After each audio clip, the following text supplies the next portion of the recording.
Height ಬೆಳವಣಿಗೆ ಆಗೋದು ಹೇಗೆ ಅಂತಂದರೆ ಒಂದು ವಂಶಾಭಿವೃದ್ಧಿ ಮೇಲೆ ಡಿಪೆಂಡ್ ಆಗಿರುತ್ತೆ. ಅಂದರೆ ಅಪ್ಪ ಅಮ್ಮ ಯಾರಾದ್ರೂ ಹೈಟ್ ಇದ್ರೆ ಅವ್ರ ಹೋಲಿಕೆ ನಿಮಗಿದ್ರೆ ನೀವು ಹೈಟ್ ಆಗ್ತೀರಾ. 20ರಿಂದ 21 ವರ್ಷದ ತನಕ ನಿಮ್ಮ ಹೈಟ್ ಬೆಳವಣಿಗೆ ಆಗ್ತಿರುತ್ತೆ. 21 ವರ್ಷದ ತನಕ. ಹಾಗೆ ಯಾರಿಗೆ ಹೈಟ್ ಎತ್ತರ ಆಗೋದು ಸ್ಟಾಪ್ ಆಗಿದೆನೋ ಅಂದ್ರೆ ನಿಂತಿದೋ ಅವರು ಕೆಲವೊಂದು ಎಕ್ಸಸೈಸ್ಗಳು ಮಾಡೋದ್ರ ಮೂಲಕ 1-1.5 ಇಂಚು ಎಕ್ಸ್ಟ್ರಾ ಮಾಡ್ಕೋಬೋದು. ಅದು ತುಂಬ ತಿಂಗಳುಗಳ ಪರಿಶ್ರಮದಿಂದ 1 ಅಥವಾ 2 ಇಂಚು ಹೆಚ್ಚಿಗೆ ಬೆಳೆಯುತ್ತೆ. ಸೊ ಈ ಎಕ್ಸಸೈಸ್ಗಳನ್ನು ಟ್ರೈ ಮಾಡಿ.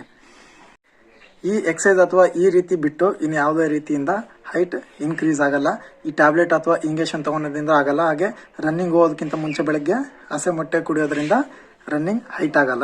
ಈ ಹಸೆ ಮೊಟ್ಟೆ ಕುಡಿಯೋದ್ರಿಂದ ಏನಾಗುತ್ತೆ ಅಂತಂದ್ರೆ ಮೊಟ್ಟೆ ಇಟ್ಟು 1 ದಿನದ ನಂತರ 24 ಗಂಟೆ ಆದಮೇಲೆ ಸಾಲ್ಮೊನೆಲ್ಲಾ ಅನ್ನೋ ಒಂದು ಬ್ಯಾಕ್ಟೀರಿಯಾ ಅದರ ಒಳಗಡೆ ಕ್ರಿಯೇಟ್ ಆಗುತ್ತೆ. ಸೊ ಇದು ಕುಡಿಯೋದ್ರಿಂದ ನಿಮ್ಮ ಹೊಟ್ಟೆ ಒಳಗಡೆ ಇದು ನೀವು ತಗೊಂಡ್ರೆ ಒಂದು ಜ್ವರ ಬರುತ್ತೆ.